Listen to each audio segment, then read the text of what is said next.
Thank you for joining us today for this emergency management hurricane preparedness or symposium. And what we're going to do today is cover multiple areas of preparation for hurricanes and natural disasters, as well as emergency management plan.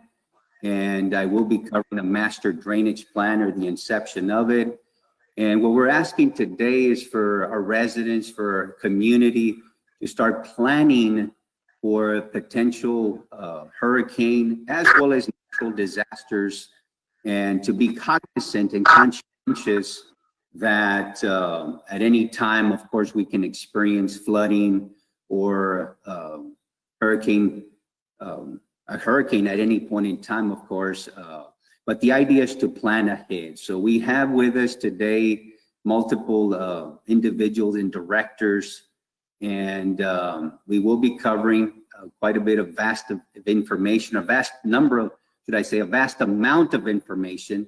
So please bear with us. We will have access, and we are going to give people the opportunity to ask questions, as well as be able to respond to live questions today. And if for some reason we do not answer your questions, please forward those, and we will answer those questions related to emergency management, master drainage plan, hurricane preparedness, and so on. So today with us, we have a great panel. We have Mr. Barry Goldsmith, the National Weather Service meteorologist. Mr. Goldsmith. Good afternoon, everybody. Thank you all for having the Weather Service this time around, and hopefully this goes great on the virtual side. Appreciate it. Thank you for being with us, Mr. Goldsmith. We also have our Fire Chief, Muniz. Good evening to all. Nice to be here. I'll be talking a little bit about the hurricane. For any questions, just go and feel free to ask me. Thank you. Thank you, Chief. And we also have our Police Chief, Chief Castillo. Good evening, everyone. We're here to give you a little bit of information as to what to do in a hurricane or a floodwater type of situation. And I hope we can provide you with some insight this evening as to tips and ideas how to stay safe in an event. So thank you. Thank you, Chief. We also have Commissioner Dave Jones. Good evening, Mayor and panel. Name is Dave Tati Jones, City Commissioner for Rio Grande City. We're here, everybody can tune in so we can be able to all get some more information and learn on emergency matters that happen throughout the city and throughout Stark County. Thank you, Commissioner. And we also have our Director of Public Works, Mr. Hector Barrera.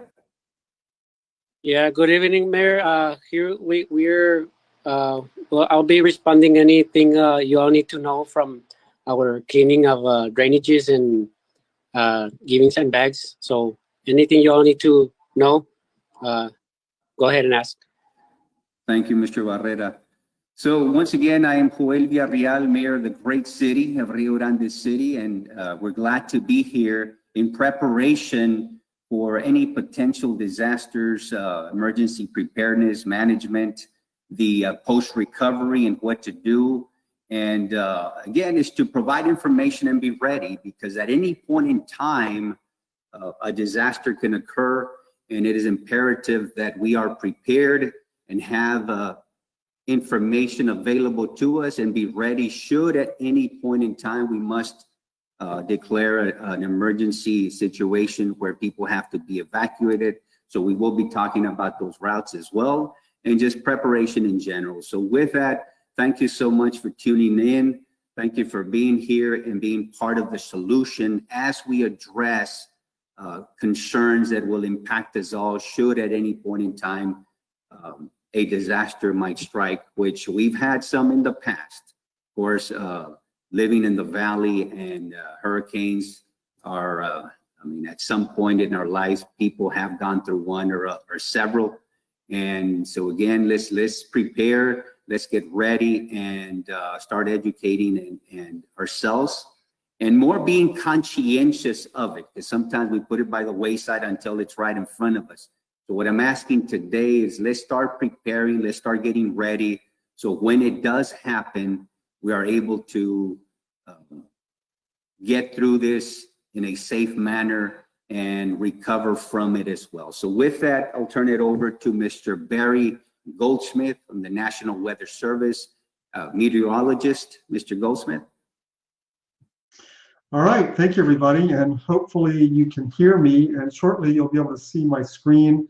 I'm going to show a few slides in about 5 or 7 minutes to go over some particularly significant situations that have occurred in Starr County and what could occur, in addition to the season forecast, and I'll explain why that's not important and not important.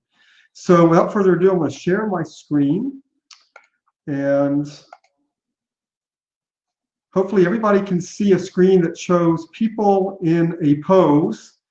That pose is the hurricane strong pose. And notice the title of this slide is the 2020 Atlantic Season Hurricane Outlook. But notice also, get my slides to go, that whatever you take away from this regarding hurricanes, these are the two things you need to know. It only takes one, and becoming hurricane strong. So let's get to it. My job is done. This theoretically could be my only slide, because you know what? The hurricane season forecast to me is a false sense of security or a false sense of fear.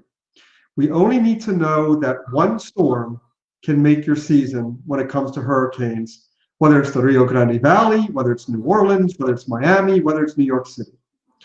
But everybody wants to know the seasonal forecast, so I'm going to go over that briefly and then explain briefly why it's not important.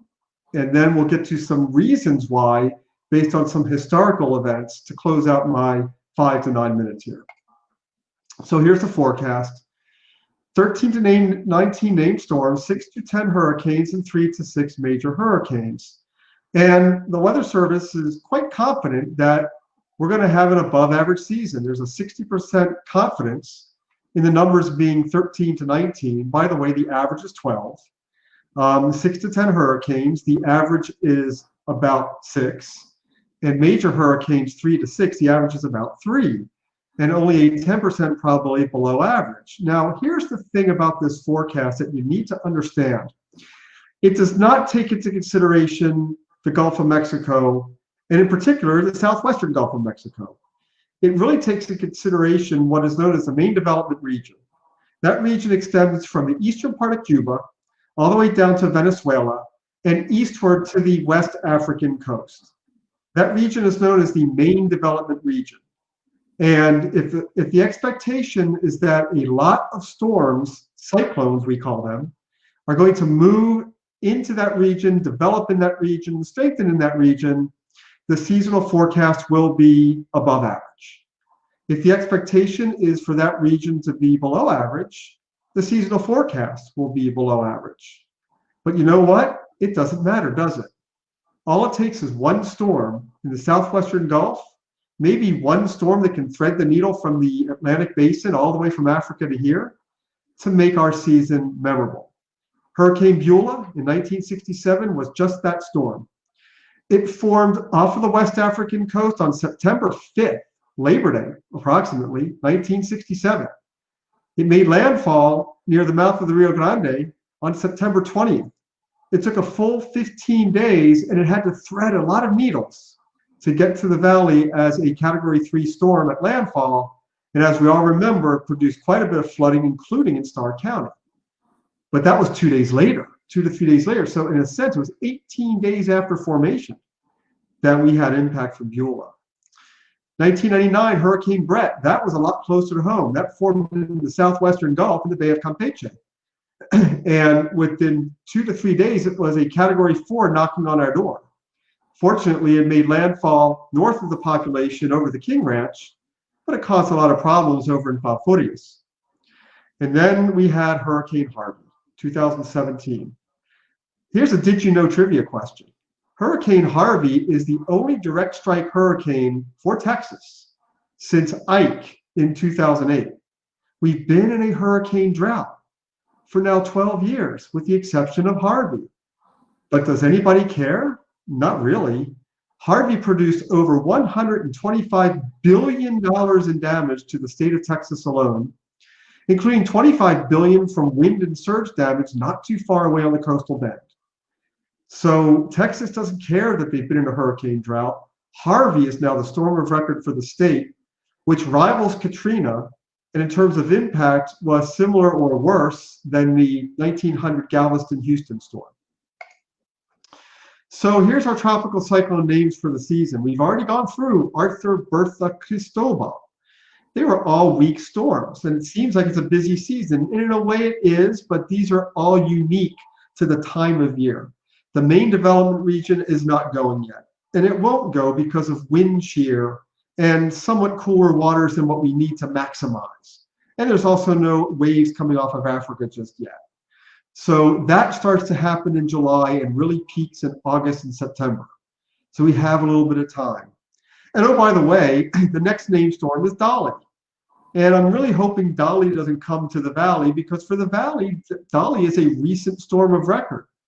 So if you're 40 years of age or younger, you probably remember Dolly more than you would Beulah. You weren't born yet during Beulah. If you're 50 or older, right on the edge of Beulah in that case. So you have to be 55 or older really to remember Beulah.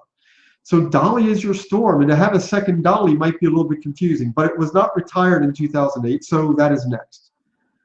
Based on the forecast, we're going to get Dolly in the basin.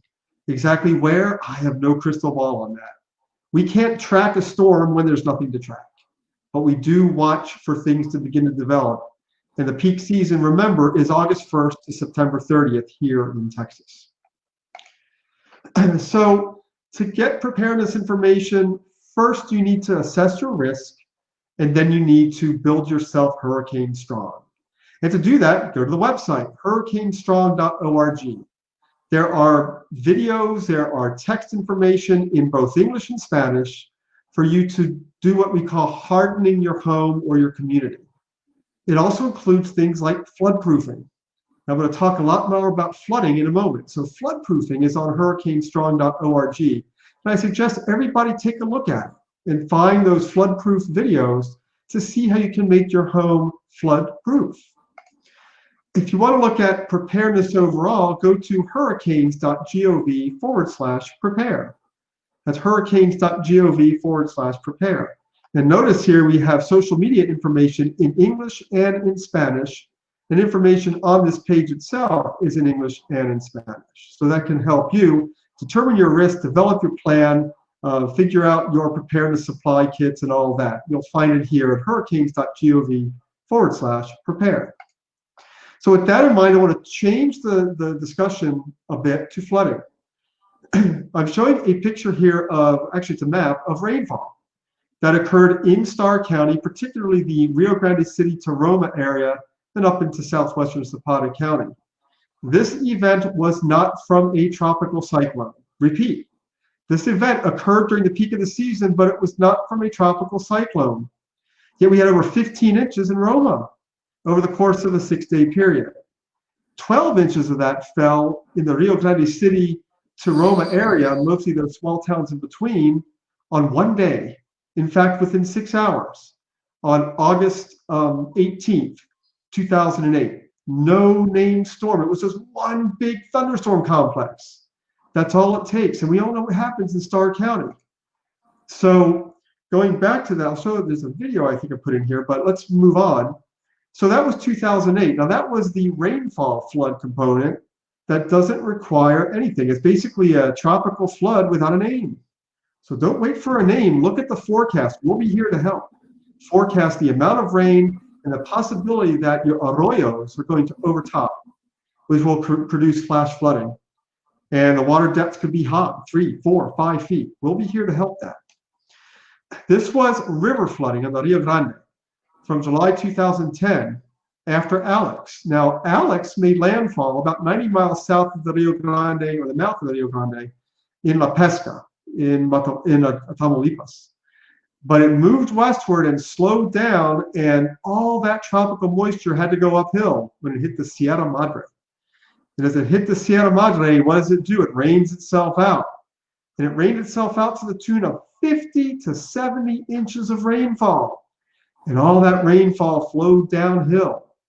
And it flowed into the Mexican tributaries, including the reservoirs there. And ultimately, it emptied out into the Rio Grande at 2 locations on the Rio Conchos, up towards Amistad Dam, and down towards Falcon, which is Falcon Reservoir and Falcon Dam.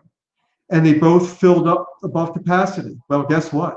When the dams or the reservoirs fill up above capacity, you got to release the water. Otherwise, the dam's integrity could be compromised. And we don't want that. Because if there's a dam break, look out Roma, look out Rio Grande City, look out Starr County, you all have no levee protection. And you're going to see a flood wave that will wipe out a lot of your towns. So let's hope for that not to happen. So we control the water flowing through by releasing an amount that can flood some of the area, but not all the area. And this picture here is actually flooding in the Rio Grande. I believe it's in rural Starr County on the north end there, but not in the cities because we control how much water came through. This is what the Rio Grande looked like at Rio Grande City. The purple color is considered major flood. And if you go to our website, which you can point at weather.gov/RGB and click on rivers and lakes, there's a little dot that shows up right around Rio Grande City, and you can actually look at flood inundation and flood stage. And this was a major flood event, as you all remember, in 2010, because of the releases that were coming out of Falcon to ensure that we did not flood Roma, Rio Grande City to any significant degree with no levee, and yet also control the water flowing through the flood control system in the lower to mid valley, where we kept McAllen, Weslaco, Mercedes, Brownsville, all safe from floodwaters. So to look at the video back in August 18, 2008, I don't know if fire or if it was PD or both who filmed this, but it's a great video on YouTube. It's got music and everything, and it shows the flooding in Roma, including Arroyo Roma, which was overtopping its banks and putting 3 to 4 feet of water, fast flowing water, into parts of the city. So you can take a look at that video. Really well done from a high profile vehicle. We don't want people driving in this stuff. And there was flash flooding all throughout that afternoon. So next, I had one more image.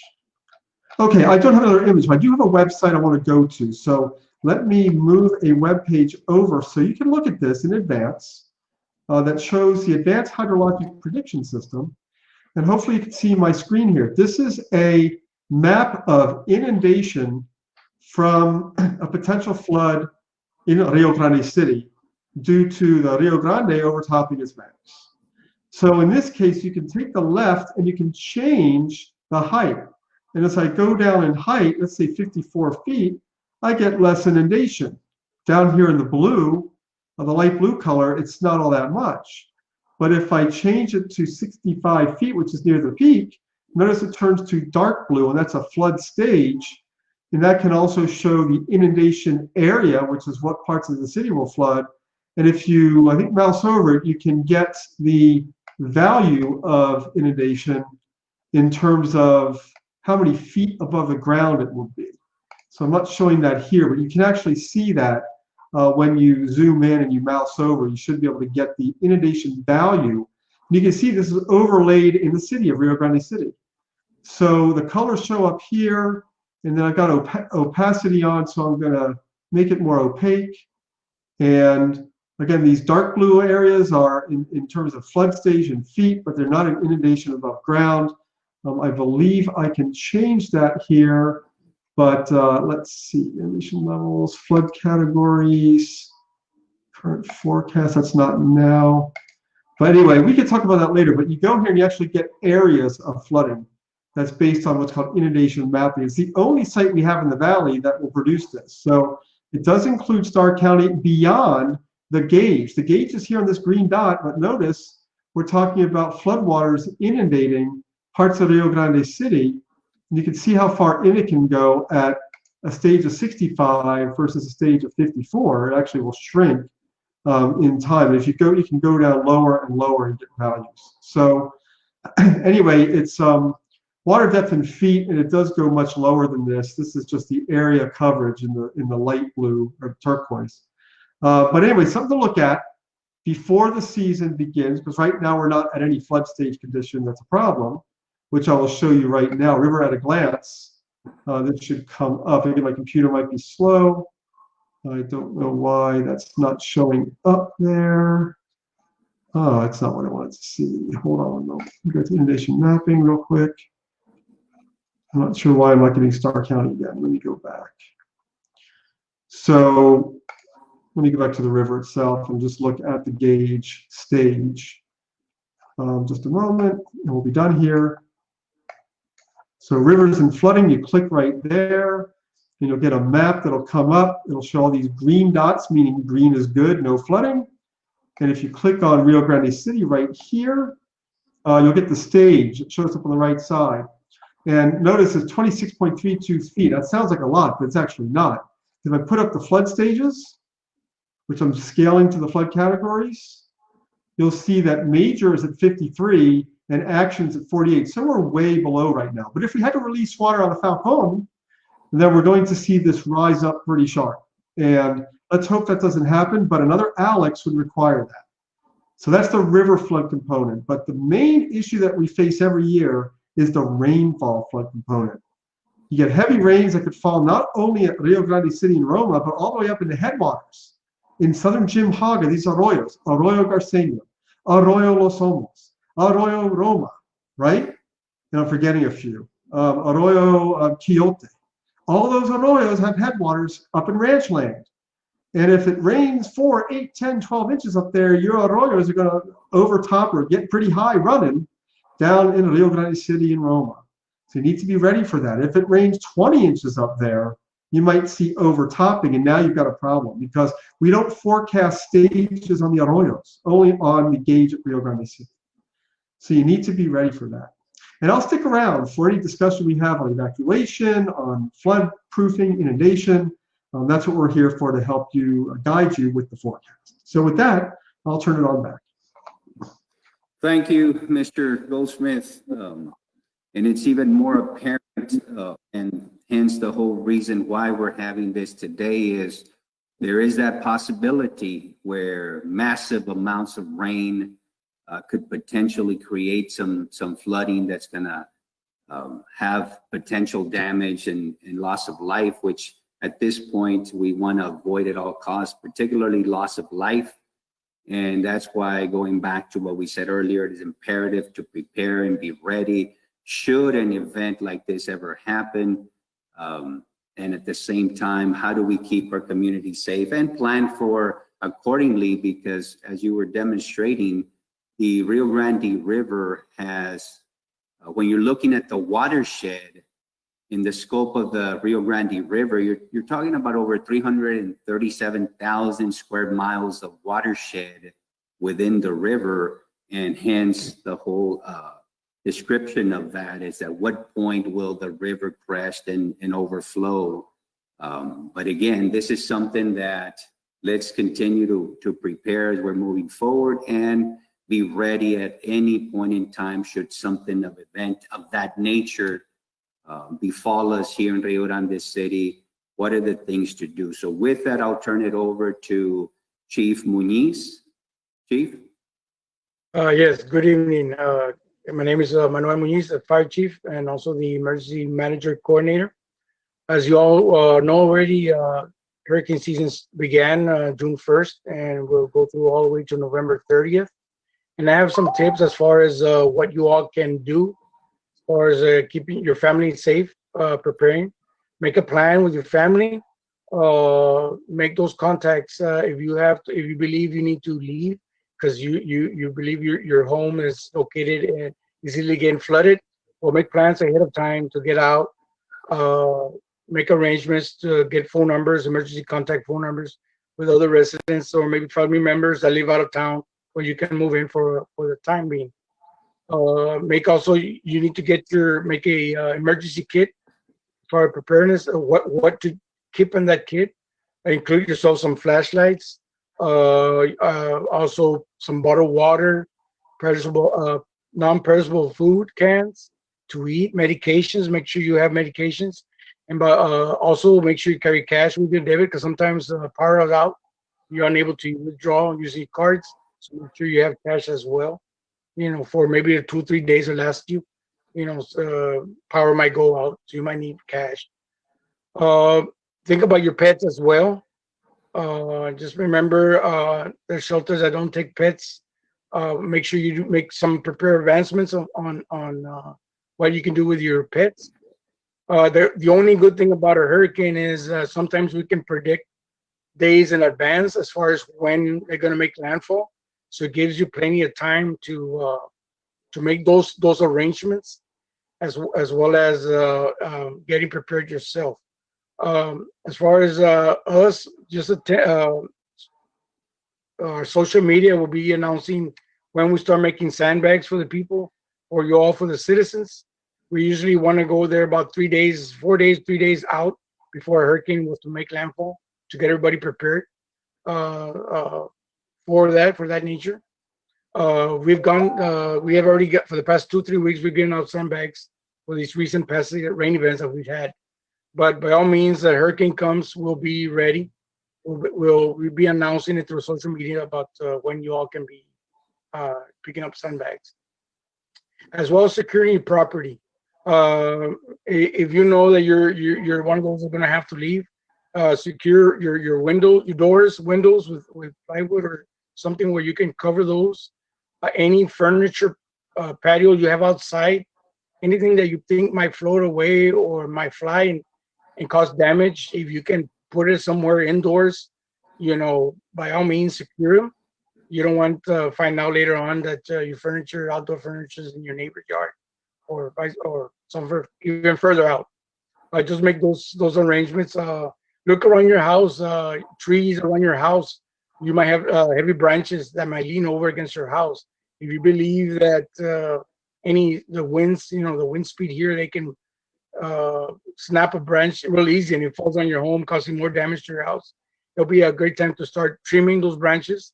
Make sure you don't have them leaning over your homes, and just be safe. As far as when you return back to your home after the event is over, just be cautious about power lines. If you see any power lines down, make sure you report it. You might want to shut off your power before you leave. You might want to be able to shut off your gas before you leave your homes, and just keep in mind of all this that can happen after the fact. We might have no power on for a couple of days or a week, depending on the size of the storm. By all means, be prepared, and to that nature, just be ready. As far as if you guys don't leave your home, if people don't leave your homes, and you get to a point where you need rescuing, you need us to get you out of your homes, just be abreast that during the actual storm, when it's above us, we won't want to go out for the safety of everybody. We usually want to wait until after the storm passes to go out and rescue people.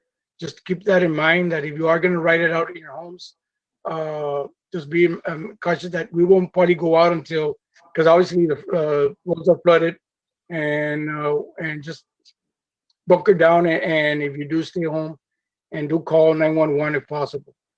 And one other note afterwards, after the event, if you do have homes that suffer damages, by all means call the local office, call the fire department, your city, and let them know about your residents. They got so after the fact we can go ahead and make assessments for when we do declare a disaster. You can be counted, and maybe we can get some fundings available for you all with assistance. But we do need to get those numbers in. You guys need to call in, just to say you got some damage to your homes. So just don't forget that. That's about it. If you have any other questions later on, go ahead and advise me, and I'll go ahead and answer anything you all need. Thank you, Chief Muñiz. And just to reiterate the point is we will have a checklist of items for a safety plan, and we'll go ahead and have that at the conclusion of this presentation, and we'll have it online as well. And these are preparation plans, a checklist that people can use, very effective, very user-friendly, And it's just an idea to go ahead and have a little checklist where it has all these items that you can plan for ahead of time. And some of these items you already have at home, so it's not like you'll have to go out of your way to plan for this. But again, we'll have that checklist. Our next presenter is our police chief, Chief Castillo.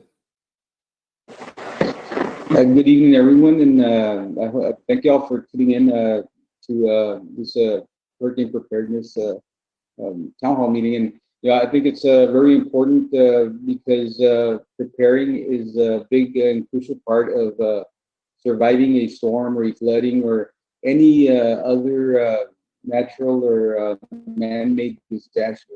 And a lot of things come in play with flooding and a hurricane are the same. And the information that you would get from any storm or any event you could get from different application sites and on the internet. And I'll give a couple of examples at the end. But with the role of law enforcement in a disaster or an emergency, the first thing we're looking for and to do and to take care of is always to protect life and property. Of course, people, if they have to leave their houses, they want the property to be secure and somebody to look out for their belongings. Sometimes they have to leave in a rush, and there's a lot you leave behind, and you do not know what you're going to come back to. So those are the things that of course, protecting life is the biggest one, and maintain public safety in a crisis, and that's another one. We need to be around and 24 hours a day with different scheduling to make sure that we protect the citizens of Rio Grande City and beyond. And we also are around to plan and coordinate for future causes and effects of an incident or a flooding or a hurricane. The things that come along with preparedness, and I know that Mr. Goldsmith and the chief, the fire chief, said some stuff, and I'll reiterate in some of those points because I think they're very important. And now is the time to do it. We know when hurricane starts and when it ends, and we have a glimpse of how many storms are coming to our area and how many are big storms, and some of them go the other way. But we need to be prepared. It just because it hasn't happened, it doesn't mean it won't. So the purpose for law enforcement in a situation like that is to evacuate. At the end is evaluation of what's around us, the effects of the storm or the flooding. We are here to find out who needs assistance prior to the storm and after the storm, such as the elderly and those who cannot move. And our job is to render assistance and continue with our law enforcement duties, supporting all types of operations within the city and our responses, along with the fire department and public works and the people that do all the work, as Mr. Barre's crews, needing to clean up and stuff like that. So our job is to event before and after, and they can add very quick. So our conduct warnings and follow-up checks and report that to the emergency management and the mayor and the city manager. We also coordinate with state and local, state, and federal agencies throughout the incident of a flood or hurricane, and that is the communication that we're in charge of in an emergency management situation or flooding or hurricane. And that continues after the crisis. We're around and take part in the recovery efforts of the event, and when the crisis is over, and try to help out however we can all the departments of the city and county and the state government. Our duties, as I mentioned, are to provide safety and security for the community, and to communicate the information on the field back to the emergency management personnel and the emergency management coordinator, which is the fire chief in our jurisdiction. I'll mention some things that the fire chief Muniz did, and you need to have a plan. And I'll say that on and on, and you'll see that on and on. And a plan is extremely important to have now not tomorrow, not when the event is going to occur, because when it gets here, it's too late. A family planner is very, very important, because if communication goes down and you don't know where to meet, and after the incident or prior to the incident, that needs to be discussed prior, and that should be practiced. And you need to know where you're going, who you're going with. Leave a note behind somewhere that you will know if somebody comes looking for your communication. They'll find out where you're at and where you're going. Chief said, get a go bag ready. Full tank of gas, emergency kit, a first aid kit, your medication. If you're diabetic or you have high blood pressure, insulin dependent, extra cash, credit card, food, water, and also there's other things that we could do out there to get be informed. The FEMA app that has a bunch of different warnings that come in play with heat warnings and flooding warnings, and a lot of other information that's very useful to the public and where we're going. Okay, and even a battery powered radio for crisis updates. It's really important to take care of that at this time, not when the incident occurs. Now, another important thing is know your evacuation routes. The document that the picture you're seeing about some of the evacuation routes here in the area. Check with local and state officials on their sites for road closures, and also what's happening around you before you move. You need to be informed. Have a plan again. Go to a shelter if you think that's safer. Those shelters will pop up as the storm gets closer, and there will be our job and our roles. Different aspects are secure, and we'll have police officers at the shelters to make sure everything is okay. Need to be current with evacuation routes when flooding occurs. With the could overflow roads, and it could actually even impact some of the evacuation routes. So it's really important to be on top of what's happening at the time if you're going to take off or right before it, and to keep you safe. High water, avoid high water. Check your routes again. This could save your life. I just want everybody to remember that 6 inches of moving water can knock a person down, and 12 inches of moving water can actually sweep a vehicle away. So if there's not oil or a creek or even somewhere that has a lot of water, you could actually get into that can happen very, very quick. Also in the water, not to swim, try not to drive through those areas unless you really have to for life-saving needs. And there's so much stuff that could be in the water. You're looking at debris, metal, glass. There could be manholes that are uncovered. There could be sinkholes. The water can be contaminated. The sewage comes out when we have flooding, and you can't really see where the road begins and the road ends. So failing to evacuate flooded areas or areas that are being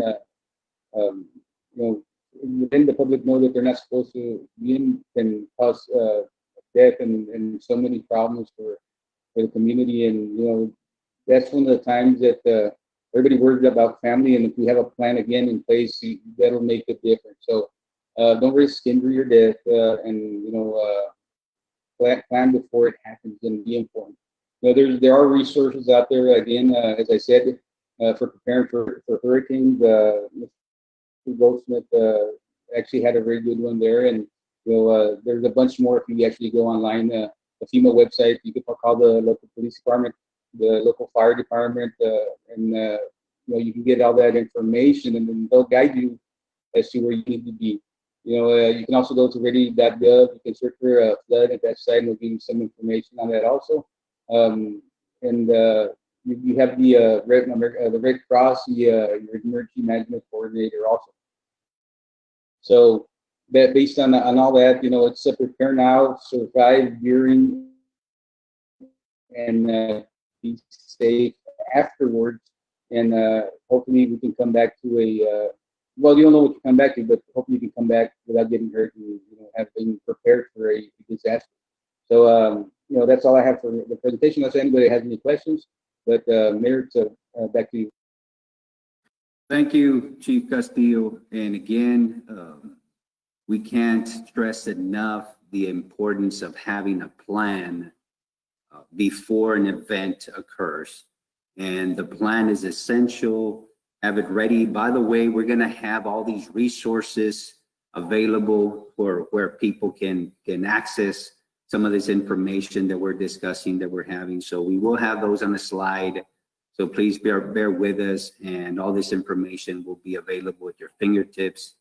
Nuevamente, nada más para indicarles a todos que es esencial que tengan un plan antes de que ocurra un huracán, por ejemplo, un desastre natural, porque el plan es esencial para tener todo listo, y vamos a tener toda esta información accesible después de la presentación para que las personas puedan obtener esos recursos, esa información, y así para que estén listos. Y nuevamente es sumamente importante tener un plan y acceso y practicar ese plan con los familiares, ¿verdad? ¿Qué es lo que van a hacer? ¿Qué es lo que puede ocurrir si llega un desastre o inundaciones? Por favor, comuníquenle a todos los familiares también, y tener eso listo por si acaso que llegue la situación donde se requiere activar ese plan.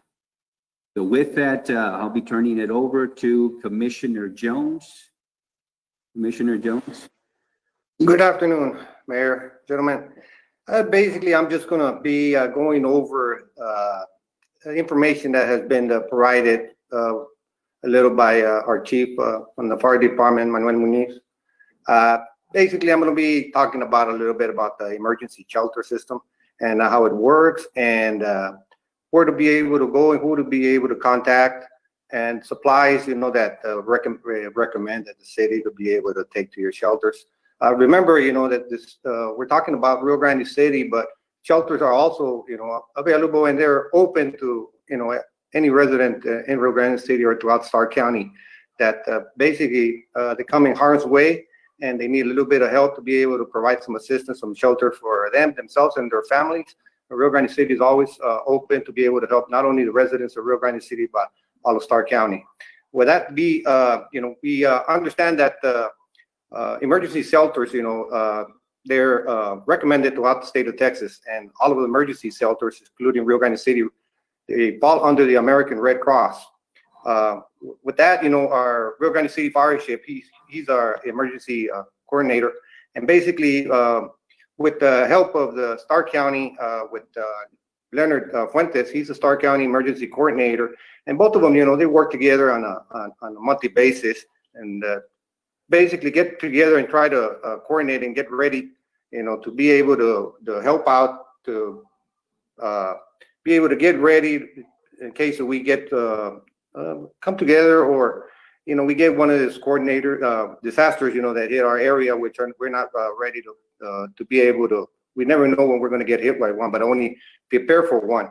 So that may be who declares an emergency in Rio Grande City? Well, our mayor does that with the help and direction of our chief.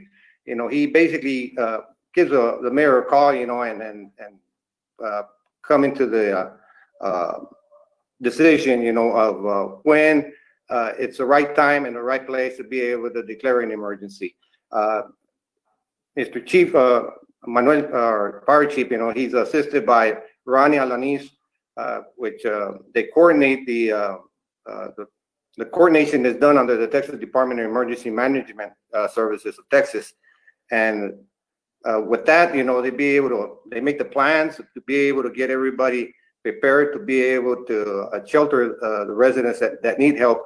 Our first official shelter in Rio Grande City is the First Baptist Church with Pastor Bob. He's basically our first official shelter that the Rio Grande City goes to. But we have our second shelter that basically we majority of the times we count on, and this is Casa Esperanza with Mr. Albert Esco, that helps out a lot and coordinates a lot with the city of Rio Grande City. And basically what he does, he helps us by providing us bed, provided us food and warm food and vegetables, for our basically the people that are in need of it, that don't have anywhere to go. Basically, Mr. Esco helps us out and comes out, and he provides us with 5, 10, 15 beds to be able to shelter people. Anything over, 15, 20, we go back to Pastor Bob to be able to get some assistance to them, to be able to provide some shelter for the residents that need it. What are basically the needs and the necessities that are recommended for you to take to the shelters? Well, be sure to take enough food, and supplies for at least, I'd say, at least a week. If you have any diet food that's not provided at the shelter, strongly recommend you to be able to take it. Bottled water, other beverages, no alcohol. Okay, bottled water and beverages, no alcohol, please. Infant food, formulas, diapers. Strongly recommend that you have medication that will last you at least 2 weeks. If you have sleeping bags, blankets, pillows, folding chairs, recommend you to take them because majority of our shelters only provide you with the bed. So, like Mr. Muñiz said, flashlights, battery-powered radios, small TVs, card games, books, something to read, toys for the kids. You have some of the necessities, that you'll be able to take, especially if you take kids, you want to try to keep them occupied either with reading or playing with some sort of devices, we'll be able to keep them busy at our shelters. But again, I emphasize a lot, the main purpose of this meeting is to basically educate ourselves, and the public to be able to know in case of a disaster where you need to go. City of Rio Grande City is always available. The fire chief, our police chief, all it takes is just a simple phone call in case of a disaster, and our people are ready. We're constantly training for disasters. If something was to happen in the city of Rio Grande or to Star County, we know that we're ready and we're prepared to be able to help the residents, not only Rio Grande City and Star County. And with that, Mayor, I'll go ahead and send it back to you. Thank you, Commissioner Jones. And to reiterate that point, thank you to the individuals who help with shelters, Pastor Bob and Mr. Escobedo, and all the individuals that contribute to it. It's essential that these shelters are in place because at any given time we have utilized them. Now, as you were mentioning, Commissioner Jones, whenever there's an emergency declaration, at that point, all these emergency declarations are taken into consideration and multiple phases of it. And it's a multi-organizational approach where we talk to different departments, different organizations before we get to the point where an emergency declaration is in place. And at that point, of course, we would ask the public to assist in the process, whether it's an emergency evacuation, whether it's not returning to properties at some point until the danger subsides. And all this would be in place. But beforehand is just know that we have all our staff are trained in different departments, and when they are activated, then at that point they implement the activation plan of the emergency and address whether it's the before, the during, or the after the storm. And everyone knows what to do, and there's constant training. We have tabletop exercises with staff so that way everyone knows what to do, or at least the individuals that are assigned to it. But in reality is all staff members, all employees of Rio Grande City are instructed that at some point, if there's an emergency or declaration or evacuation, then people would be in place to assist the residents of Rio Grande City with such a disaster. Of course, it's one of those things where we hope it never happens at that scale. However, we must be ready should at any point in time we have a situation where it requires us to activate the full emergency plan. Granted, over the course of the last several months, of course, we've been dealing with a global pandemic, COVID-19, and all the phases of it.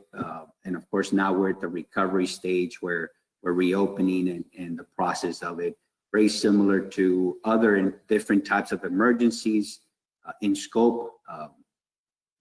But nonetheless, at this point, we'll go ahead and I'm going to turn it over to Mr. Barrera. He's our Director of Public Works, and he's going to tell us a little bit about what the city is doing to in preparation of hurricane season and flooding or potential flooding.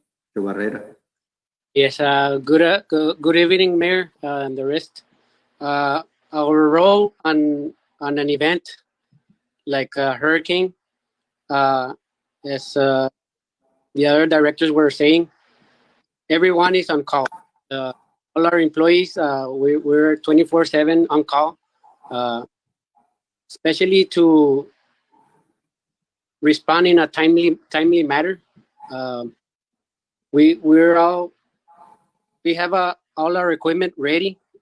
It's like a before an event and an after. Like we have to clean drainages, culverts, grates. Even though we have small water events, we have to unclog everything. Like there's debris coming downstream. We're always on top of drainages. That's one of our main concerns for citizens, not to get flooded like real easy. Our departments, I would like to thank all our departments on the sandbagging. Our department appreciates all that, all departments which help us on sandbagging. We have to scrape curbs. That's before the event.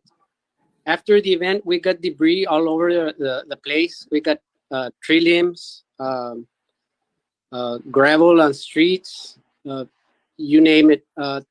We got trash cans, debris. If we could have our citizens to help us, like Mr. Muñiz was saying, to recover your things that you have loose on your yards, like not to go to other residents. Those debris, sometimes they go on and cover the drainage culverts, and it'll hold back your water. So that's one of the things that are most important. Other thing that we have a list. We have of our equipment. What we have 2 backhoes. We got 4 flatbed trailers to carry trash, debris.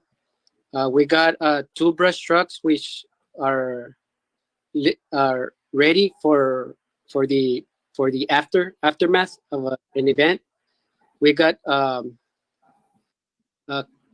2 dump trucks.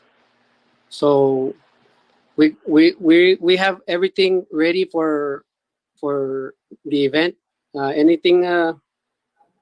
Water department also has a new 2 6-inch pumps. If we have to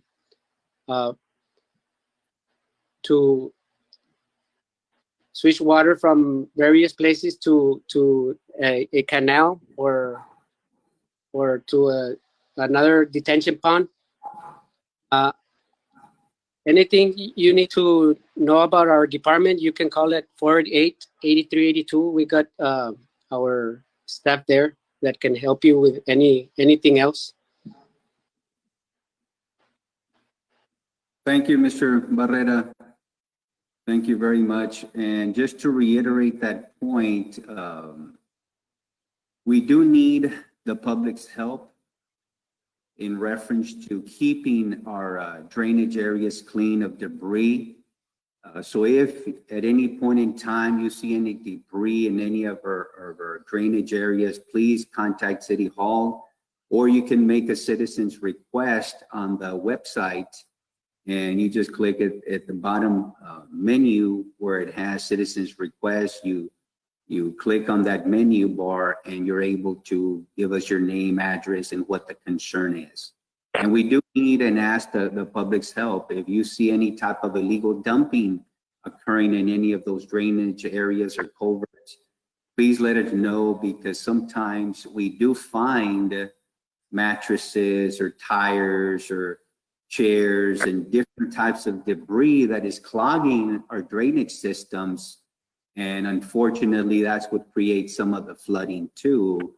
So es muy importante que nos comuniquen cuando, especialmente limpiar las áreas donde corre el agua, porque a veces hay personas que tiran diferentes items, ¿verdad? Y lo que causa es inundaciones porque se cubren los drenajes y no corre el agua naturalmente. So, por favor, ahí les pedimos que nos ayuden con eso. Y nada más repórtenos, sino también comuníquense con el departamento aquí en City Hall, así para que podamos limpiar esas áreas y limpiarlas, ¿verdad? Porque es importante para que así no ocurran esas inundaciones. On that note, we purchased 2 new water pumps that are massive, and they're able to disperse 2,200 gallons per minute of water. So they're able to really drain very well and clean up areas should there be a need. We have several of those, and we're in the process of buying smaller ones that could take care of smaller jobs as well. Going back to right now with the flooding that has occurred recently, of course, and the rains that we've had recently, we've been on vector control, and we have, of course, a mosquito larvicide, I believe, are those tablets that are implemented, and the different types of insecticides to address the mosquitoes. So if you have any concerns about mosquitoes in your area, please contact City Hall or make that citizen's request too. With flooding comes mosquitoes, and or rains just in general. Of course, we've had, and they seem to be the size of Texas from what I understand. Some of these mosquitoes are just huge. So please let us know. We're addressing those issues. Continuing on that line, as far as the sandbags, we are storing some sandbags. We're in preparation for a massive event should it occur, but we'll be ready. And I ask the public, whenever we have sandbag distribution, even if you don't utilize them, come and get some sandbags and you'll have them there ready at your place. And you can store them over the summer. And that way you can have them ready, and should there be a need. And if we have, and we've had multiple over the last several weeks, we've had different times that we've distributed sandbags. So please just make it accessible. And you can see there's some inclination there of how to secure your sandbags and have them ready should there be a need. And as I was mentioning, all this is free of charge to residents of Rio Grande City. And you just go to our 14 acres and be able to amass these sandbags and be ready for utilization should there be a need. So continuing with that, when it comes to, and this is one of the things that we are in the process of devising or designing, or should I say, a master drainage plan that encompasses multi-layer. And what I mean by this is this. Before the city was incorporated, we do have some areas in Rio Grande City that are in flood-prone areas that were constructed prior to code enforcement, prior to incorporation. And some of these neighborhoods do have some existing issues with flooding. Now, having said that, we are still going to help these areas with flood mitigation through this master drainage plan. Now, this master drainage plan has 2 key components. One is what is a long-term solution to some of these flooding issues? And 2, what are the short-term solutions. Short term is what can we do? Is there anything we can do now to address some of these issues and mitigate some of the flooding in some of these areas? And of course, the long-term plan, which is going to outline the scope of the entire city and how the county also, as I was referring back to the watershed comes from outside city limits as well. So we need to address some of those areas. So that's what this master drainage plan is going to consist of. And the long term, of course, is we're looking at multiple portions of it. How much is the cost going to be? What are we looking at for ensuring the proper drainage of Rio Grande City, including the existing areas that, again, were constructed prior to the incorporation of the city, prior to code enforcement. But we're still going to address these areas. So what I ask the public is, and by the way, the last several weeks with all the massive amounts of rain that we have received, crews were out and about surveying the different areas in town. Also, we garnered some drone footage of some of these areas because we want to identify all the areas of Rio Grande City that have issues with flooding. Now, if for some reason, and this is a request to the public, if you did not see us out in your community and you had some flooding issues in your neighborhoods, please let us know, because we want to make sure that we include this in our drainage plan. I know we went out to multiple neighborhoods that had some flooding issues, and those we're going to bring into the master drainage plan. So again, if you are aware of areas within your neighborhoods that for some reason we did not identify, please pick up a phone, or if not, go online under the citizen's request and let us know that those were areas that we haven't identified. Now, right now we're in the planning stages. We're in the process of securing our engineers out and about looking at that, surveying, getting drone footage, and identifying all these areas. When there's heavy rains, we also go out to the communities to visually inspect what is happening in town. But at this point, we are going to need the residents' help to help us identify these areas. Now, as I was mentioning, keep this in mind, it's a short-term solutions and long-term plans as well. There are some short-term solutions that we already identified that we're going to be doing in the meantime to help mitigate some of the flooding or some of the heavy rains. But then there are others that are going to require the long-term planning, of course. And some of these we've already identified. We're going to be going about into town and making sure that we address some of those. But we are asking for the public's help in this. Let us know what areas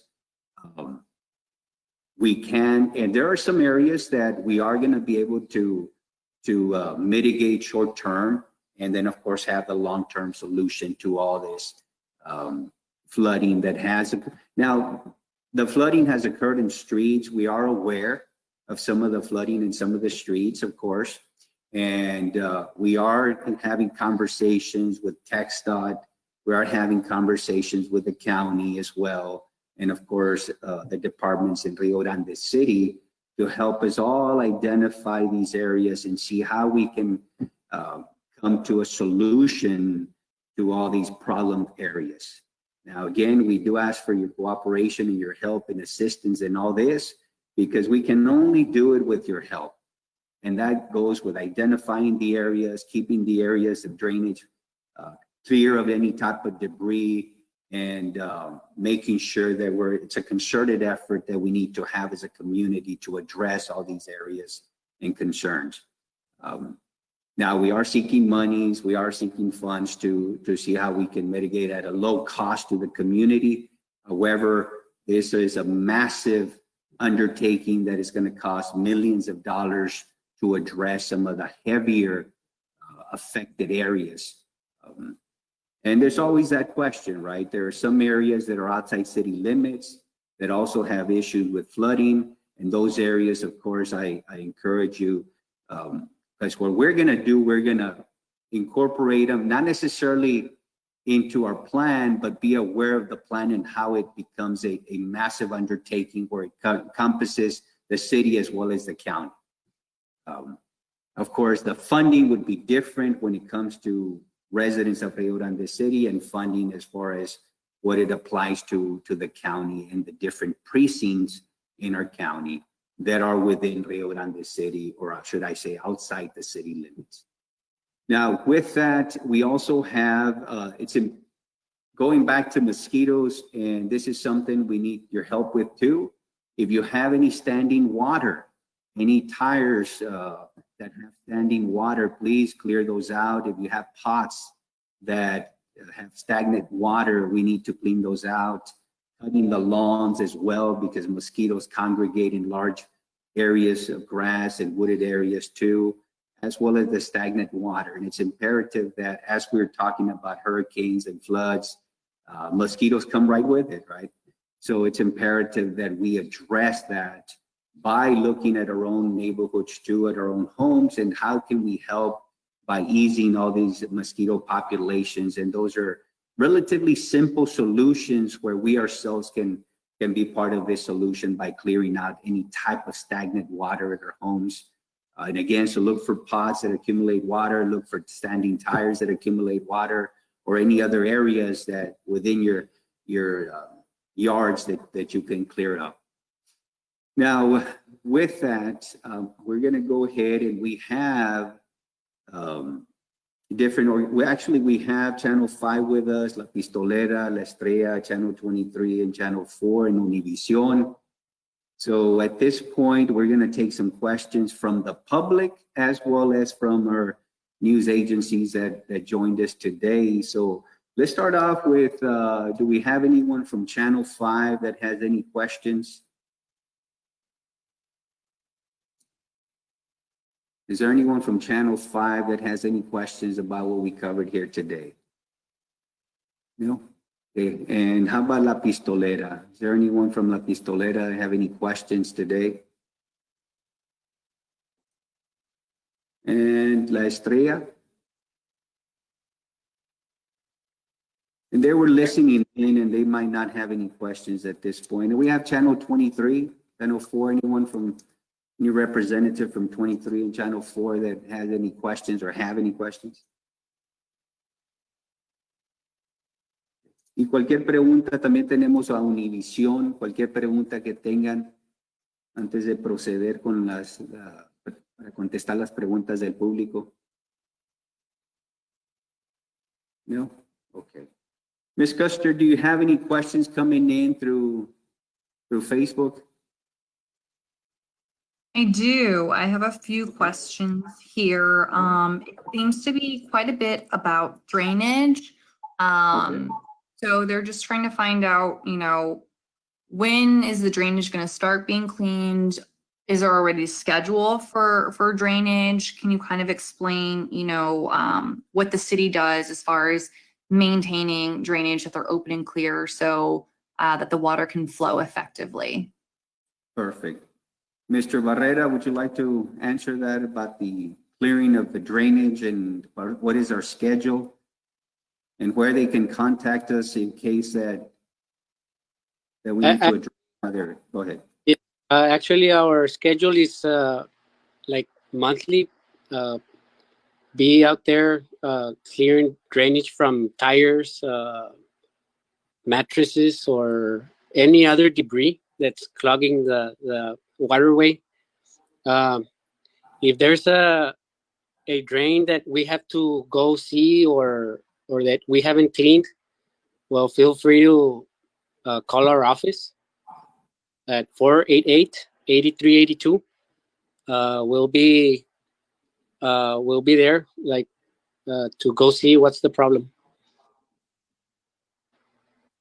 Thank you, Mr. Barrera. And there is a schedule. So we do this on a regular basis to clean out the drains and the drainage areas. However, as Mr. Barrera mentioned, if you notice that in your area we have not been out there, please call us.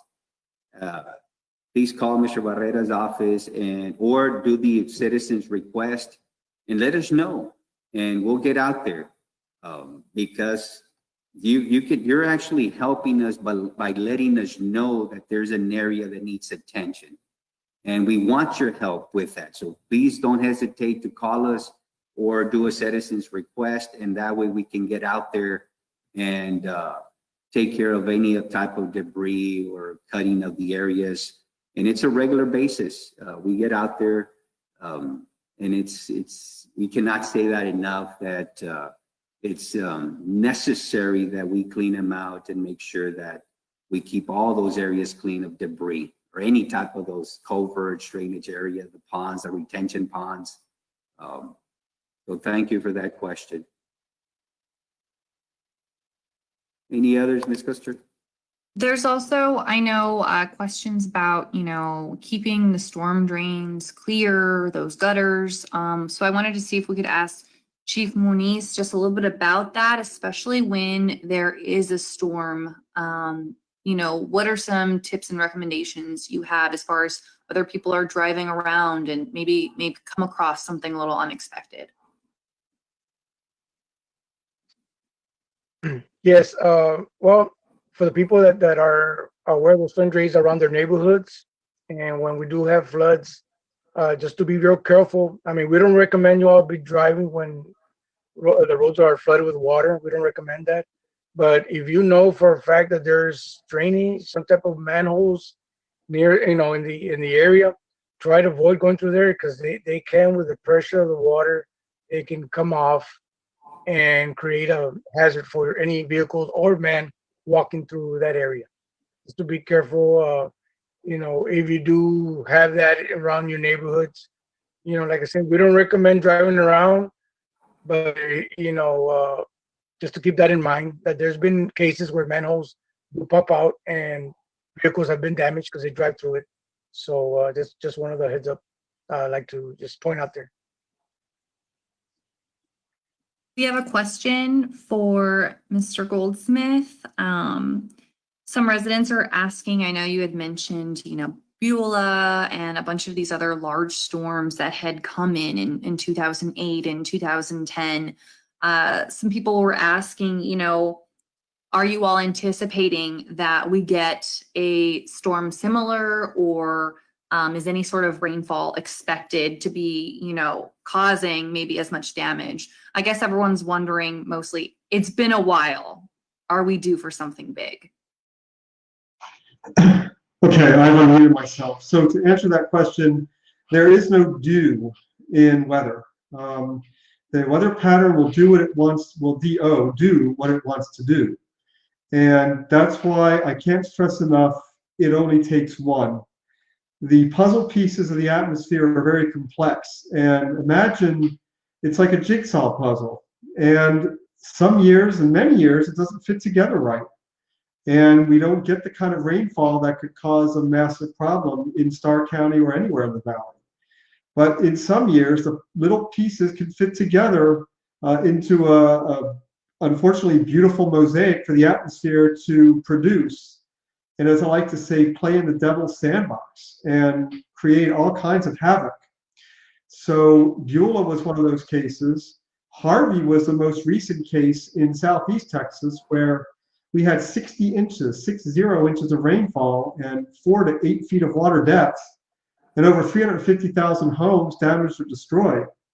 Now, is it possible to get that much rainfall in Starr County in a single event? No. But is it possible to get 40 inches of rainfall in a single event? Yes. We cannot predict that in June. It's like the game of concentration. If you ever watch a game of concentration, you have a 30-piece board, and you have to turn over 2 pieces that match.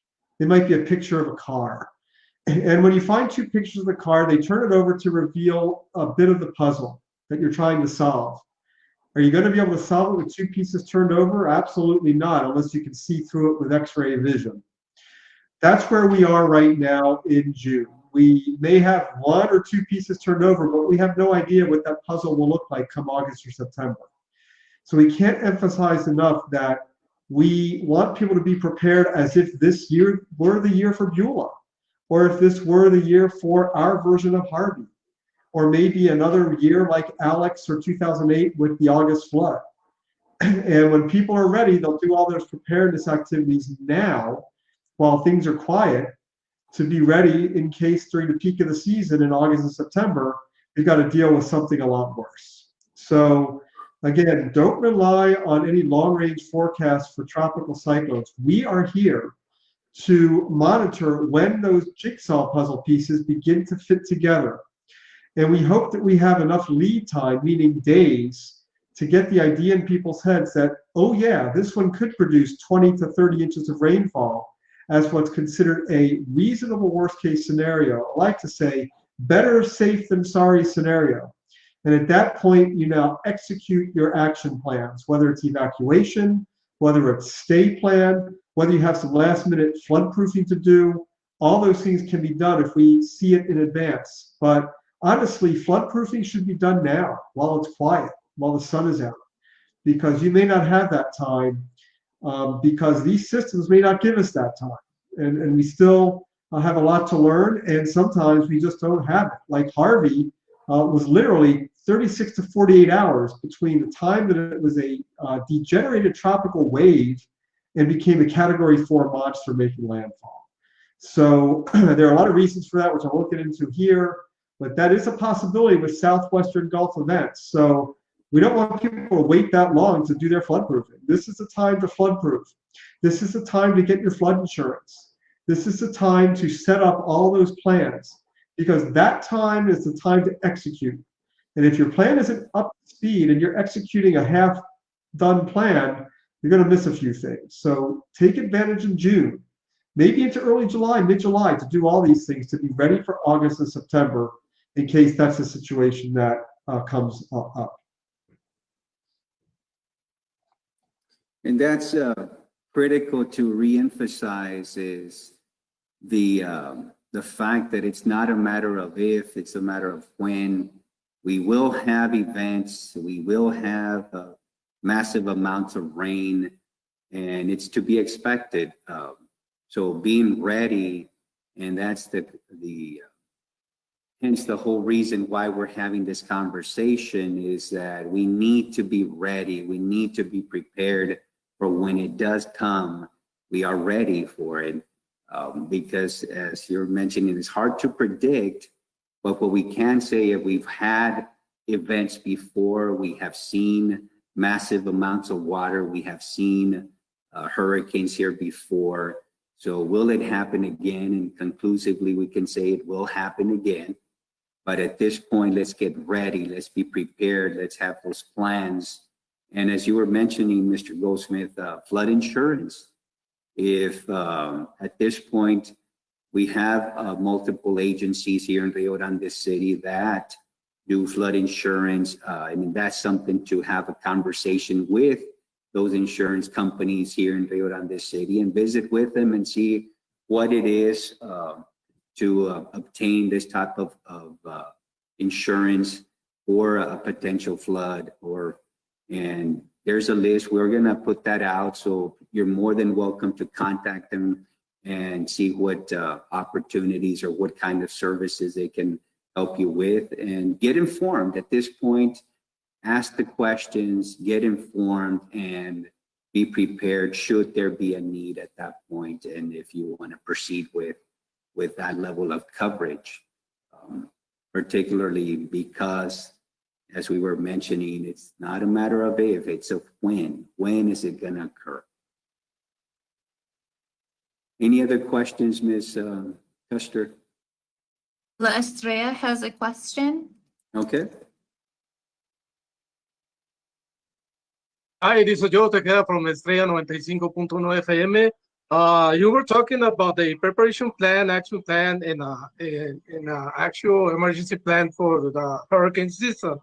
Okay, on this plan, we include the flooded zones, list of shelters here in Rio Grande City, and the evacuation routes in order to move on in case of an emergency. All these is going to be included on the emergency plan, and where can the people, the Stark County, Rio Grande City, Roma, where can check this action plan, and it's gonna be available only on the page of the Rio Grande City, or it's gonna be available on the local newspapers, or like on flyers on several locations here in the area.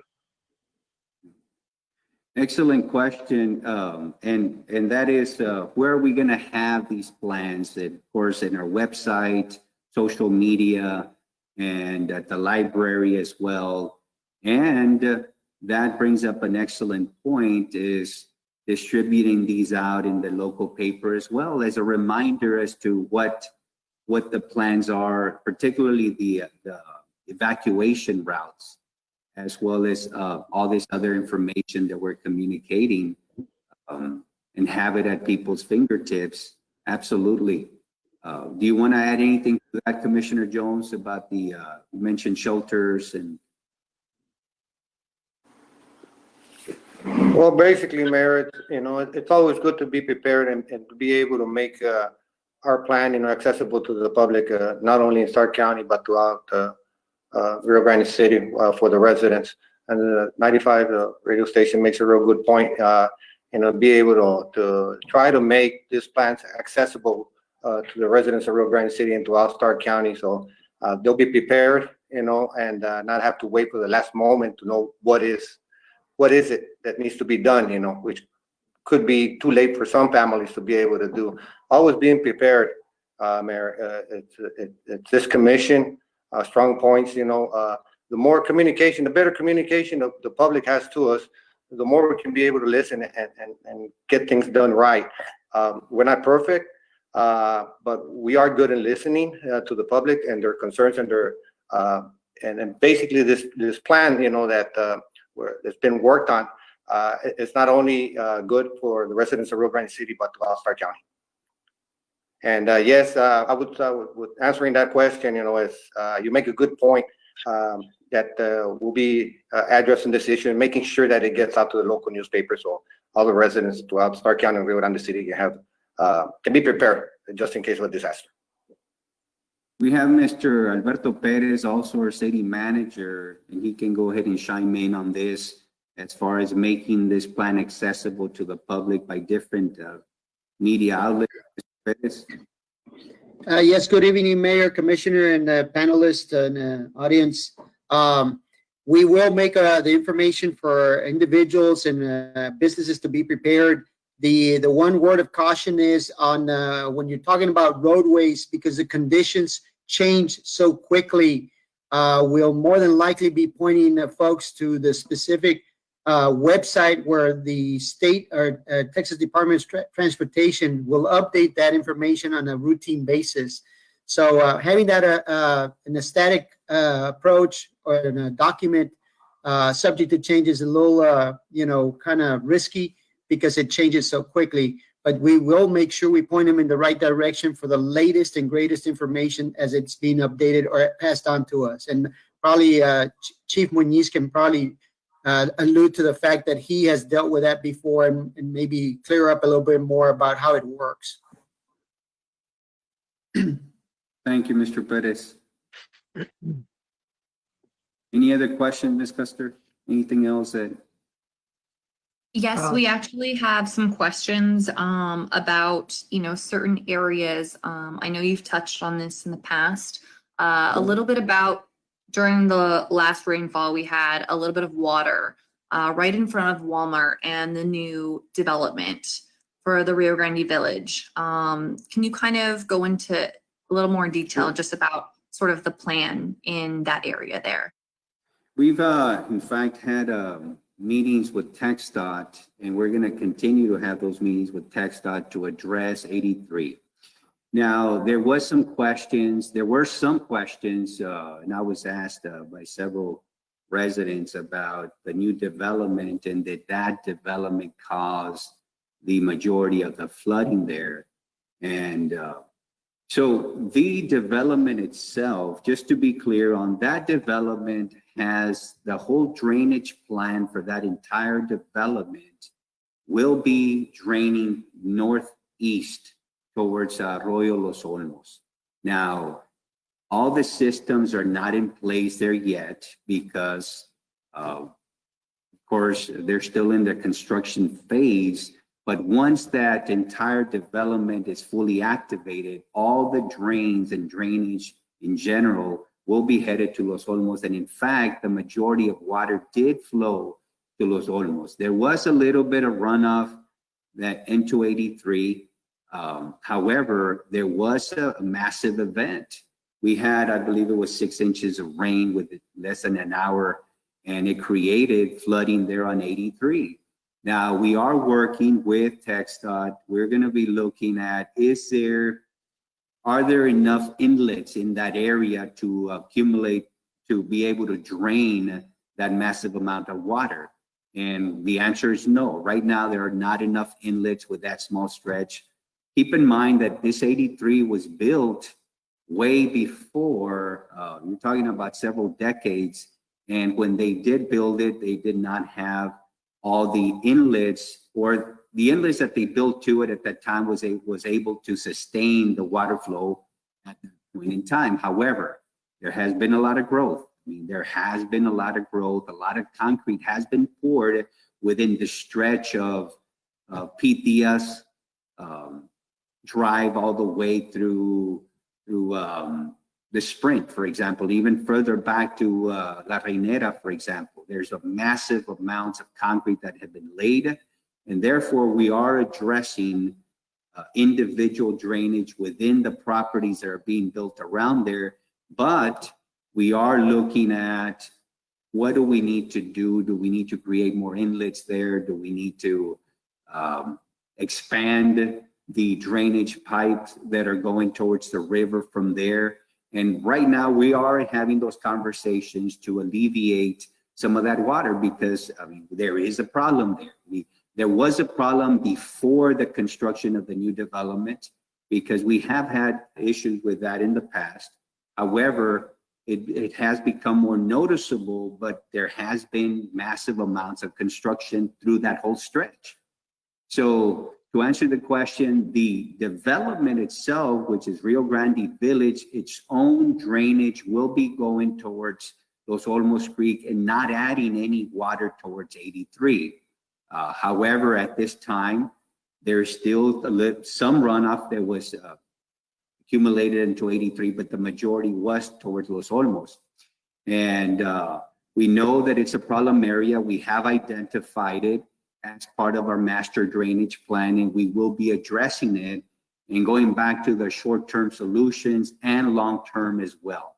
So part of that is, what can we do now to alleviate some of that water that's draining out? And as we've done some surveys there, and there are not enough inlets to cover the massive amounts of concrete that have been laid there throughout the last 20 years, by the way. This is not something within the last 5 years. I'm talking about the last 20 years, and where we're at today compared to we were 20 years ago. Obviously, there's been a lot of progress and prosperity in Rio Grande City, and has added some issues that we need to address now. What I do say is, if there is any flooding, going back to what we said earlier, in having those conversations where it gets to the point where there is a potential risk of life, of course, we're going to have to alternate that route. We haven't been there yet. And what we've noticed, even with those 6 inches of rain, it took about 45 minutes to drain out. So it did drain within the allotted amount of time, but it just wasn't fast enough. But it did drain very well. So if you look at that area, within 45 minutes of the event, water was drained out as expected. However, it was not as fast as some people would have preferred, but it did drain out. So our key for us is, we know it's draining out the way it should. However, is there a way for us to make it drain faster? And those are the conversations that we're having with TxDOT and the city, and see how we can partner up to speed up any potential drainage from that area. Now, keep in mind that that was 6 inches, and these are continuing conversations that we're having with any new development that is developing within 83 is their own development. How are they gonna minimize any potential or additional flooding to 83? So within their site, they need to, of course, have their own proper drainage plan, and that's one thing that we're enforcing as we move forward to address that whole area.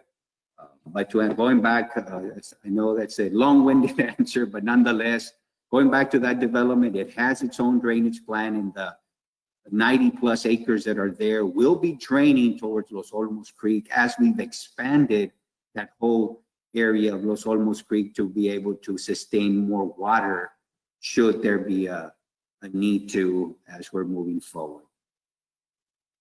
Any other questions, Ms. Custer? And then also I know we were talking a little bit about the pumps, and so I know there's different uses for those pumps that the city has either acquired or looking to acquire a few more. Can you kind of go over that one more time? Because I know those Sure. are new. We have two, we just bought two massive pumps that are able to pump out 2,200 gallons per minute, which they can clear out to very quickly a massive amounts of water. And now they're designed for heavy jobs. They're not designed for small jobs. These are heavy duty pumps that are designed for massive amounts of water when you're looking at 2,200 gallons per minute that they're able to pump out. And they're able to clear out massive areas. So these have been tested out. Our staff have been trained on how to work these. And as you can see, I mean, they're designed to move hundreds of thousands of gallons of water in a relatively short period of time. Now, we are purchasing smaller ones to access smaller jobs, but these two here, they're massive. And when you're looking at moving 2,200 gallons per minute, you can definitely move and pump out massive amounts of water in a relatively short period of time. And we're looking at, as I was mentioning, purchasing smaller ones for other smaller jobs that maybe our maintenance crews need at times when they're fixing leaks that sometimes create massive holes, but those would require smaller pumps that can specifically target those type of repair jobs or maintenance jobs. But these here, I mean, these massive ones are designed for larger scale events. We also have a question about Sure. the process whenever we distribute sandbags. And so I know some people are asking, hey, you know, we ask for ID. Do they have to fill the sand themselves, or is the sand already, you know, ready to go? What is the process for, you know, whenever an announcement is made and how they can go about? Is there a limit? Can you explain that? Chief Muñiz, would you like to take that one, please? Yes, whenever we have an advisory of some weather coming up that has potentially a dropping over 3 inches of rain, 2 to 3 inches of rain, we activate the shelf as far as doing the sandbags. And how we done in the past is, yes, we've asked all the residents to provide their ID to come in, provide their ID and do their own sandbags. We have been given a minimum of 5 sandbags per resident and a per commercial establishment. But depending on, we're going to be looking into maybe giving some more out. I had a conversation with Mr. Perez, city manager, about raising up the amount of bags per resident. But right now we're at 5. And like I said, it all depends. And in the case of a hurricane that we know it's to make landfall maybe 3 to 4 days ahead of time away, we'll open it up for them. But as far as just sudden rains that we get, I mean, obviously we don't want to be out there in the rain doing sandbags. We'll do it if we get aware of that there is rain coming, and there's going to be a lots of amount of water to be dumped. And then we do put it on social media, and we set up a time and a place, and to have the residents go and pick it up. That's what we normally do. We've been doing for a while already that way. Now, to add to that, we have had for individuals that are not capable of physically filling in their own bags, we have stored some bags too to help those individuals. And of course, at that point, you let us know that you're not physically capable of filling in your own bags, and at that point, we'll assist with that. But of course, individuals that are capable of filling their own bags, and of course, they're instructed to do so. But any elderly or individuals that have limitations that are not able to fill in their own bags, let us know in advance, and then that way we can coordinate to help out with those situations. If I might say again, we do have some that we store the fire department, and we use those bags specifically for that reason. When the elderly came, they don't have means to go and get them, and they're by themselves, elderly couple. Well, we do that exception, and we'll go and drop them off at their place of residence. That's what we do. Thank you, Chief. We also have a question for Mr. Goldsmith about the last two instances of flooding that we've had in Rio Grande City. Do you know about how much rain fell during those events over the last month or so? Yeah, so in the city, we have officially 3.87 inches of rain fell on the May 26th event, which I think is the one that you're referring to in all these discussions. During the month of May, we had 9.73, which is almost almost 5 times the average for the month of May. And in fact, the other heavy rain events occurred on May 7th, and again, or actually May 6th into May 7th early, and then May 8th overnight into early May 9th.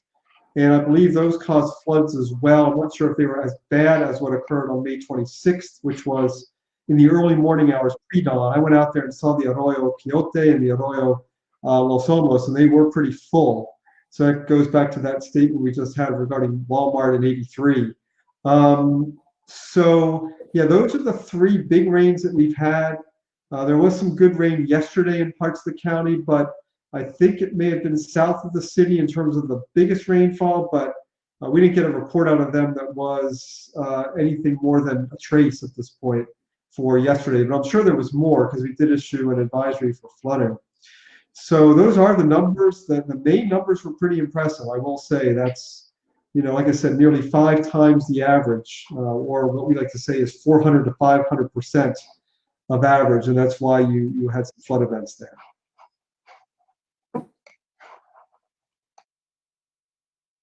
That is a lot of water. I mean, you're talking about massive amounts of water. And I know a lot of ranchers that are very happy because of the rains that they've received. And of course, when it comes to flooding, that complicates matters for those individuals that did lose many of their possessions, in which there were several individuals that had massive issues with some of the flooding in certain areas in the county, and of course they had to deal with some of their losses, property loss. Any other questions, Buster? Yeah, I'll just add real quick to follow up on that from the weather perspective. We can estimate 3 to 5 inches, maybe a little more, from the May 26th event. A lot of that fell within 2 hours. So you're talking about rainfall rates of perhaps 3 inches in 1 hour. And if that's an area that doesn't drain well, you're going to have a problem. So based on what's called Atlas 14, which I did put a link in on the chat within the webinar, if you were to get 3 to 3.5 inches in 3 hours, That is a 1 in 5 to 1 in 10 year event. If you get 4 to 5 inches in 3 hours, that becomes a 1 in 50 year event, give or take. So, that's pretty impressive. It's not as crazy as what we've had in other events in the valley in the last 4 years, but it's still pretty significant and will cause an issue in poor drainage areas, especially those that may not have been part of the survey that was part of this Atlas 14. So if you're talking about new development, especially in the last 3 to 5 years, that might not be covered. And if the drainage hasn't been modernized up to account for that development, then the Atlas numbers won't really match. So to reiterate that point, you mentioned that, for example, 1 to 3 inches is, you said 1 to 10 year event. 1 to 3 inches per hour, that's 1 to 10 year event, or Yeah, so 3 inches in an hour is a 1 in 10 event. 1 in 10? And if you extend it up to 4 inches in an hour, that's happened before, that pushes you up to a 1 in 50 probability event. So again, I don't like to use the term year. It has nothing to do with year, it's just a probability. It means a 10% probability that you're going to get that rainfall in any year is what nearly 3 inches in an hour will do. And so, 10% is 1 in 10 people, for example, gets some kind of a flu. That's a fairly significant number. So it's just something to keep in mind when looking at preparedness. Okay. So the probability of that obviously is to have that, and we've had several already within the last month or so where there were massive amounts of rain, and yet it occurred, right? So hence the whole reason for us to prepare is that we just never know that we might end up with these massive amounts of water events that we need to be ready for. Any other questions, Ms. Custer? We have a lot of questions about mosquitoes and vector control, things like that. So I don't know if you want to reiterate. I know every single time it rains, it's definitely something people see a little bit more of. Right. And I know the community can definitely help out with, notifying us with that as well. Sure. Can you kind of give us some recommendations on what people should do if they happen to see mosquitoes? Sure. In fact, we are sending crews out. We have had the last several weeks of vector control and larvicides, and they've been out and about spraying. And if you have some areas where you have some concerns, please let us know. You can do the citizen's request or also call the office and just let us know particular areas of concern. And we can definitely let you know what the schedule is and how we're out and about. We have been doing this for the last several weeks. And again, it includes the spraying and also the larvicide in stagnant areas.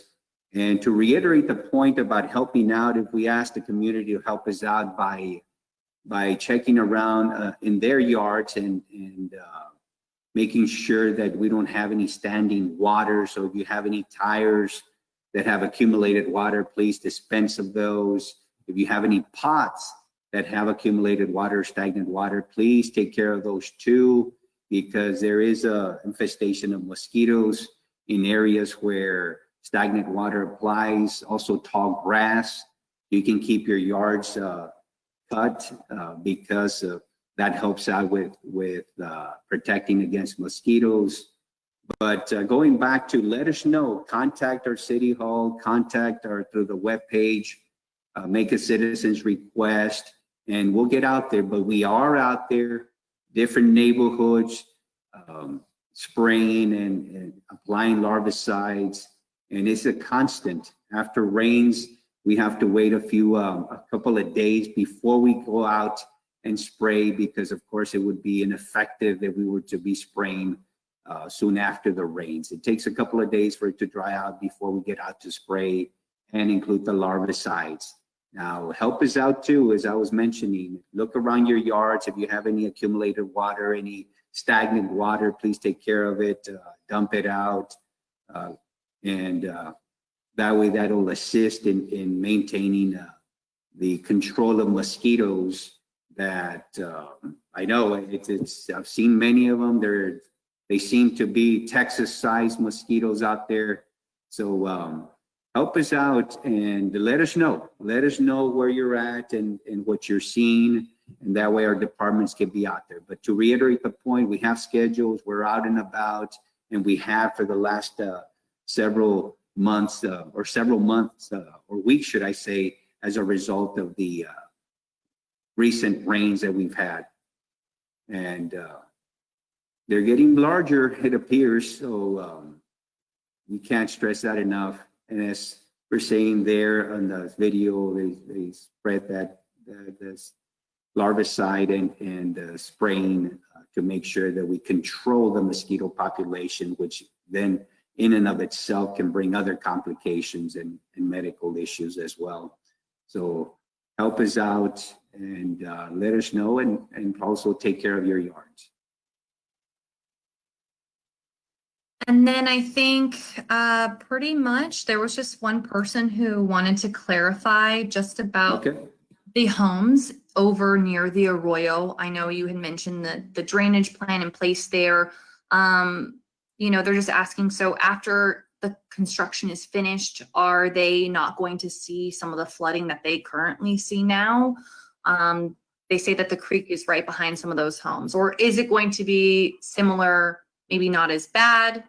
Would it be worse? They just kind of want to know how it would affect some of those homes right in that area. Well, if they're seeing already any type of flooding, and if we haven't yet identified it, it's imperative that they let us know, because we are identifying all areas for the master drainage plan. Now, the Los Olmos Creek, right where the development is draining now, that whole area has been expanded. And the reason it was expanded is part of the EDA grant, and it will allow for more water to accumulate there and be able to drain out through that whole arroyo, which hence it'll not have any type of impact on the adjacent neighborhood. However, as I was mentioning, if you already have some flooding, because there are some areas there, and that those are some of the houses, for example, that were prior to code enforcement. However, we're going to address those areas, even though some of those were constructed in low-lying areas, and that's part of the expansion of the Los Olmos Creek in order to be able to alleviate some of that flooding or potential flooding that occurs within those areas. But I cannot stress that enough about letting us know if you see any other flooding that is happening already. Help us identify it, let us know. We are getting footage out there and see what are the parameters that we can do to help alleviate some of these flooding. Now, bear in mind that this drainage plan is taking into consideration current neighborhoods or existing neighborhoods, but also those that were constructed prior to a city incorporation. So we're going to alleviate some of those issues, even though some of those were prior to incorporation, and but we're still going to address them. I mean, at this point, we're going to address flooding in the whole spectrum of the city, and covering all areas. And there'll be some where we're going to be able to alleviate with less funding, and some that it's going to take more funding to be able to do a massive effort to alleviate that potential, or should I say flooding, in some of those neighborhoods that require more infrastructure needs, or should I say have more infrastructure needs.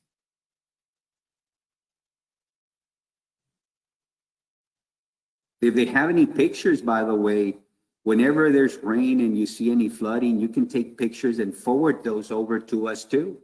That way we know what you're looking at, see what, in case that we don't have footage out there, you are more than welcome to send us that footage to City Hall, to Mr. Alberto Perez and staff. And that way we can be looking at those areas and what is being caused out there, because we have to identify those areas. We have to identify. And if we don't, then it's going to be hard to alleviate or address some of those areas that do require attention.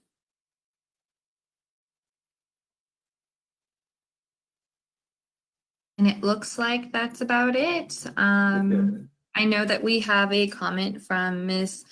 Montezano, and she really appreciates you answering all of the questions and to help us stay safe in Rio Grande City. I know several people had different questions as the conference was going on. So thank you all for being so informative, giving your recommendations, and for answering everyone's questions. Thank you. So with that, gentlemen, I thank you, and ladies that are with us, not pictured panelists, but others, staff that are with us today, including Ms. Custer. Mr. Goldsmith, thank you so much for spending a few hours with us, with your expertise. I'm sure we can call upon you in the future, but thank you for helping our community be informed and stay safe. Thank you, Mr. Goldsmith. Thank you, Chief Muñiz, for taking on the load of emergency management, and that encompasses many hats. Obviously, when we're currently dealing with a global pandemic and preparing for any other potential natural disasters. Commissioner Jones, sir, thank you so much for your time and your effort and everything you do for the city, sir. I know that you're always adamant and very informative and knowledgeable of many of the areas that you cover, and particularly our historic area and some of the others as well. Thank you, sir, for your time and effort. Chief Castillo, thank you, sir, for keeping us safe, and thank you for the work that you do. I know that in emergency situations, safety and security is primal. It is a priority to make sure that people are safe and their valuables remain safe as well, and in general safety. And so thank you, sir. And Mr. Barrera, sir, thank you for all the work that you do. I know that we have a department that's limited in scope and size. However, our city continues to amass more and more needs, but you still manage to secure the effort of your employees and your staff to ensure that Rio Grande City continues to maintain its standards. So thank you for what you do there. Gentlemen, thank you so much for your time. To the public, as we were mentioning, just to reiterate, let's plan, let's be safe, let's get ready should we have an event. And we're going to be posting all this information as well as slides for people to peruse at their own leisure. And here at Rio Grande City, we are proud to serve you. We are proud to be part of Rio Grande City, and proud to have such a beautiful city that's growing and prospering. And we have many needs. And just to reiterate that, we have a lot of needs that still need to be addressed. And we are working to do that on a daily basis. And as we continue to grow, so are growing pains. And those are things that we are looking forward to addressing as we move forward with our beautiful and wonderful city of Rio Grande City. So with that, thank you so much for your time. Thank you for being with us today. You all have a wonderful evening. God bless. Thank you.